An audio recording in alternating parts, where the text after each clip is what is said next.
சிம்மராசிக்காரர்களுக்கு ஒரு மனுஷனுக்கு பிரச்சனை வரலாம். ஆனா, இவ்வளோ பிரச்சனை வரக்கூடாது. காரணம் என்னவென்றால், 8ஆம் இடத்துல சனி பகவான் ஏற்கனவே அஷ்டம சனி. ஏன்டா டேய்! ஒரு மனசாட்சி இல்லையா?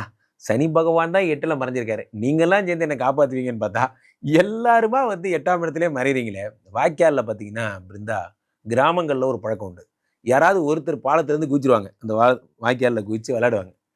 அவங்க குதிச்ச இடத்திலேயே தொடர்ந்து எல்லாரும் குதிச்சாங்கன்னா, ஃபர்ஸ்ட் குதிச்சவன் கீழ போயிடுவான். அந்த மாதிரி தான்.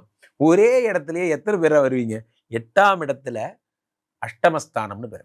இந்த அஷ்டமஸ்தானத்துல சந்திரன் மறைஞ்சா அதான் சந்திராஷ்டமம். அஷ்டமஸ்தானத்துல சனி வந்தா அதுதான் அஷ்டம சனி.